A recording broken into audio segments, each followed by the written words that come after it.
Gold, trusted gold buyers. మీరు తాకట్టు పెట్టిన బంగారాన్ని విడిపించి ఈ రోజు ఉన్న మార్కెట్ ధరకు కొనబడను.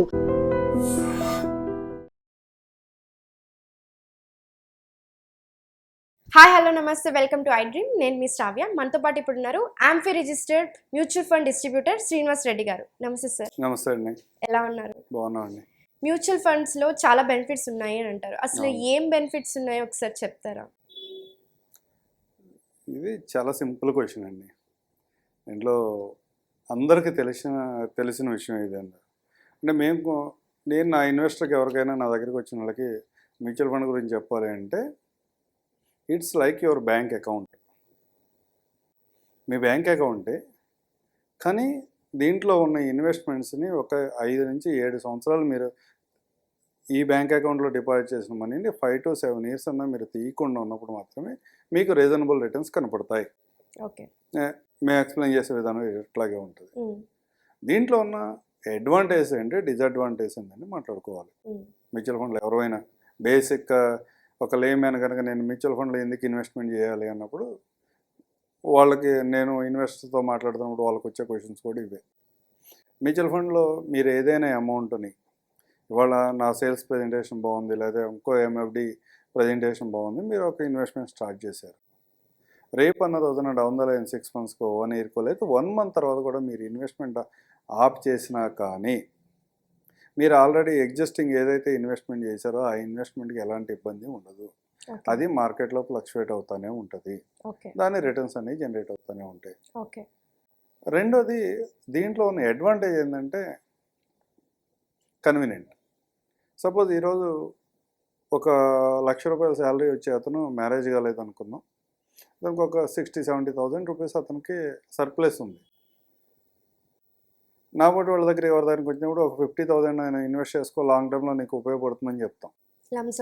లాంగ్ టర్మ్ అనగానే ఎంత అనగానే జనరల్గా మేమందరం ఏం చెప్తామంటే ఒక 20 years ఉంచుకో, పిల్లలు వస్తారు, పెద్దవాళ్ళు అవుతారు, వాళ్ళ మ్యారేజ్లకు, ఎడ్యుకేషన్కు, లేకపోతే తర్వాత నీ రిటైర్మెంట్కి ఉపయోగపడుతుంది అనగానే అతనికి భయం స్టార్ట్ అవుతుంది. అంత లాంగ్ టర్మ్ నేను చేయగలను, 20 సంవత్సరాల ఈ లాంగ్ టర్మ్ నేను చేయగలనా, రేపు ఏదన్నా నా లైఫ్లో అన్సర్టనిటీ వస్తే, ఏదన్నా నా జాబ్లోనో లేకపోతే నా ఇన్కమ్ సోర్సెస్లో అన్సర్టనిటీ వస్తే కనుక ఈ ఇన్వెస్ట్మెంట్ నేను కంటిన్యూ చేయలేను, కానీ భయం అయితే ఉంటుంది. అలాంటి భయం మ్యూచువల్ ఫండ్లో ఉండాల్సిన అవసరం లేదు. నీ ఇన్వెస్ట్మెంట్ని ఎప్పుడైనా ఆఫ్ చేయొచ్చు, నీ ఇన్వెస్ట్మెంట్ పార్షియల్గా ఎప్పుడైనా హోల్డ్ చేసుకోవచ్చు. మీ ఇన్వెస్ట్మెంట్లు సపోజ్ ఎస్ఐపి రూట్లో వస్తున్నారు, నెలకు ఒక 50,000 స్టార్ట్ చేశాను, మీకు ఫ్యూచర్లో మీ యొక్క ఇన్కమ్స్ పెరిగితే కనుక ఇంక్రీజ్ చేసుకోవచ్చు. ఇన్కమ్స్ తగ్గినాయి అనుకున్నప్పుడు దాన్ని డిక్రీజ్ చేసుకోవడానికి కూడా దీంట్లో ఆప్షన్స్ ఉంటాయి.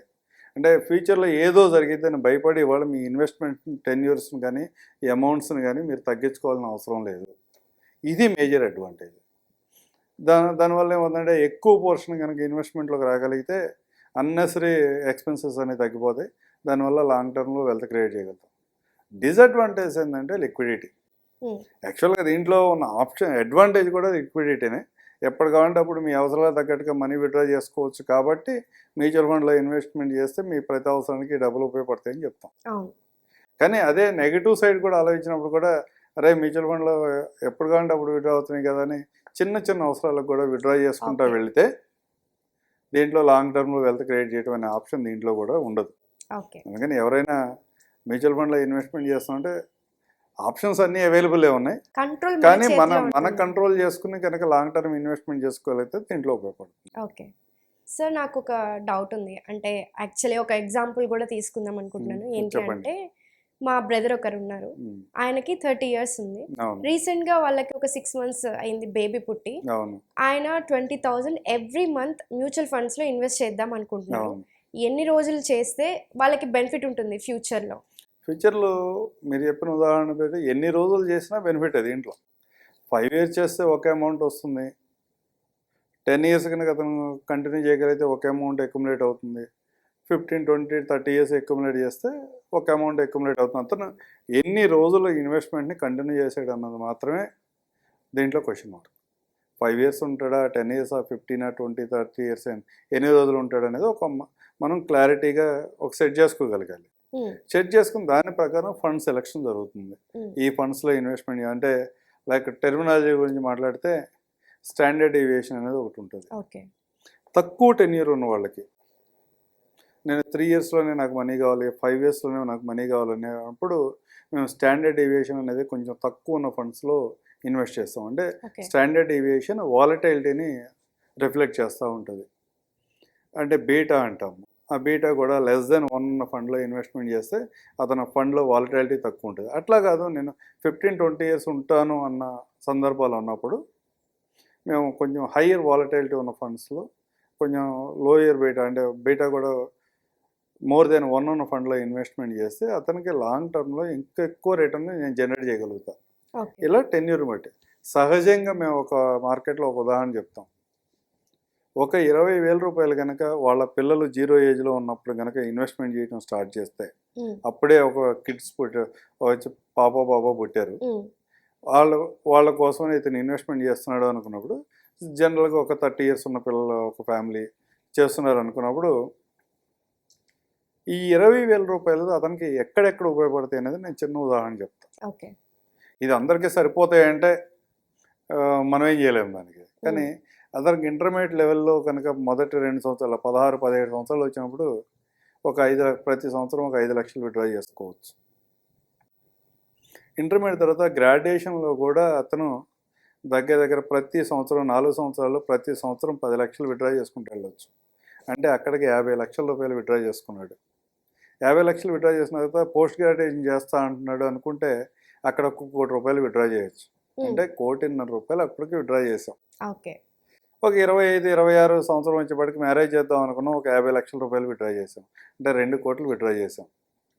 ఇంకొక 2 కోట్ల రూపాయలు ఇతనికి 60 వచ్చేపాటికి ఇతనికి ఒక రిటైర్మెంట్ కోసం ఒక 2 కోట్ల రూపాయలు అక్యుములేట్ అవుతాయి. అంటే 30 ఇయర్స్ పీరియడ్ కనుక అతను 20,000 రూపాయలని కంటిన్యూస్గా చేసుకుంటూ వెళ్తుంటే ఇంటర్మీడియట్ లెవెల్లో కానీ, గ్రాడ్యుయేషన్ లెవెల్లో కానీ, పోస్ట్ గ్రాడ్యుయేషన్ లెవెల్లో కానీ, మ్యారేజ్ లెవెల్లో కానీ, లేకపోతే అతని రిటైర్మెంట్ కోసం కూడా ఒక రీజనబుల్ కార్పస్ని అయితే మనం క్రియేట్ చేయొచ్చు. కానీ దీంట్లో కూడా చాలామంది 30 ఇయర్స్ అప్పుడు 2 కోట్లు ఏం సరిపోతున్నారు రిటైర్మెంట్కి, లేకపోతే ఒక 15 ఇయర్స్ తర్వాత హైయర్ ఎడ్యుకేషన్ 1 crore ఏం సరిపోతుంది. ఇలాంటి క్వశ్చన్స్ చాలా వస్తూ ఉంటాయి. ఏదో లాంగ్ టర్మ్ గురించి మాట్లాడుతున్నారు కానీ లాంగ్ టర్మ్ ఇవేం సరిపోవు అనుకున్నప్పుడు మీ ఇన్వెస్ట్మెంట్ ఎక్కువ పెంచుకోవాలి. 20-25 చేస్తామా, 30 చేసుకుంటావా, లేదా నీ ఇన్వెస్ట్మెంట్ ఆప్షన్ బట్టి నా దగ్గర ఈరోజు 20 కూడా రెడీగా లేవు. కానీ నాకు ఈ పర్టికులర్ మీరు చెప్పిన సందర్భాన్ని బట్టి నాకు అంత అమౌంట్ కావాలనుకున్నప్పుడు దాంట్లో స్టెప్ అప్ ఎస్ఐపి అంటాము, లేకపోతే మీ దగ్గర ఎప్పుడైనా చిన్న అమౌంట్స్ అక్యుములేట్ అయినప్పుడు వాటిని యాడ్ చేసుకుంటూ వెళ్ళడం వల్ల రకరకాల ఆప్షన్స్ ద్వారా వీటిలో క్రియేట్ చేసుకోవచ్చు. అంటే మ్యూచువల్ ఫండ్లో ఉన్న ఓన్లీ కన్వీనియన్స్ ఏంటంటే మీ అవసరానికి తగ్గట్టుగా మీ ప్రతి అవసరాన్ని రిఫ్లెక్ట్ చేస్తూ ఒక ప్లాన్ అయితే క్రియేట్ చేయగలుగుతారు ఎవరైనా సరే. అదే నేను ఇంతకుముందు చెప్పిన క్యాలిక్యులేషన్ కూడా డౌన్ సైడ్ 13% CAGRతో క్యాలిక్యులేట్ చేసి చెప్పింది ఇదంతా కూడా. ఎవరైనా ప్లాన్ క్రియేట్ చేయగలుగుతాం. ఆ ప్లాన్ని ఎగ్జిక్యూట్ చేయాల్సిన బాధ్యత ఎవరైతే ఇన్వెస్ట్మెంట్ చేస్తున్నారో వాళ్ళదే. ఎందుకంటే మార్కెట్ సైకిల్స్ రకరకాలుగా రోజు న్యూస్ పేపర్ చదువుతుంటే మార్కెట్ పెరుగుతుందంటాడు, ఒక రోజు తగ్గిపోతుందంటాడు, క్రాష్ అయిందంటాడు, ఏదో జరిగిపోతుంటాడు. ఇలాంటి వాటిని ఇగ్నోర్ చేసి లాంగ్ టర్మ్ ఉండగలిగితే కనుక రిటర్న్స్ వస్తాయి. ఓకే.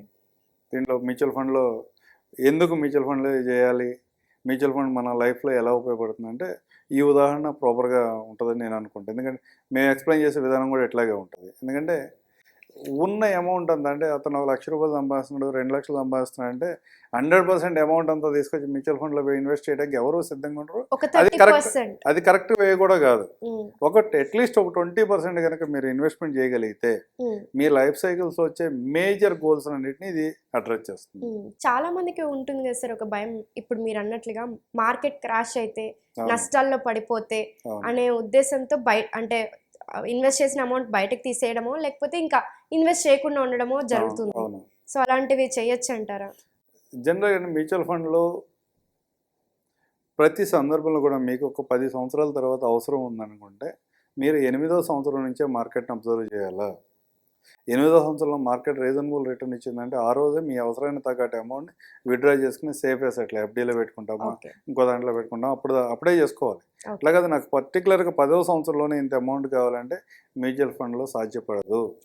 ఒక్కోసారి ఎక్కువ రావచ్చు, ఒకసారి తక్కువ కూడా రావచ్చు. అట్లా కనుక మీరు ప్రాపర్గా ప్లాన్ చేసుకుంటూ వెళ్తే మ్యూచువల్ ఫండ్లో మీకు ఎలాంటి ఇబ్బంది ఉండదు. లేదా ఒకసారి మార్కెట్స్ ఏమైనా క్రాష్ అయితే సహజం కూడా, ప్రతి 5-8 సంవత్సరాలకు ఒకసారి మార్కెట్ ఎంతో కొంత సెట్ బ్యాక్ అవుతూ ఉంటుంది. మార్కెట్ ఆ సందర్భాలు వచ్చినప్పుడు మీరు వెయిట్ చేయాల్సిందే. మళ్ళీ రికవరీ అయ్యేదాకా వెయిట్ చేయగలిగితే మాత్రమే ప్రాఫిట్స్ ఉంటాయి. కానీ ఆ సందర్భంలో విత్డ్రా చేసుకున్న తర్వాత మార్కెట్లో రిటర్న్స్ రాలేదంటే కనుక ఎవరు చేయగలిగేది ఏం లేదు. అలాంటి సందర్భాలు వస్తాయి కాబట్టి మీరేమన్నా ప్లాన్ చేసుకుంటున్నారంటే ఆ టార్గెట్ ఇయర్ కంటే ఒక 2 years ముందు నుంచే జాగ్రత్తగా ఉండమంటాం. విత్డ్రా చేసుకుంటూ వెళ్తే కనుక ప్రాపర్ ప్లాన్తో కనుక మనం ఎగ్జిక్యూట్ చేసుకుంటూ వెళ్తే కనుక ఎలాంటి ఇబ్బంది ఉంటుంది మ్యూచువల్ ఫండ్లో. Okay sir, thank you so much. Thank you అండి.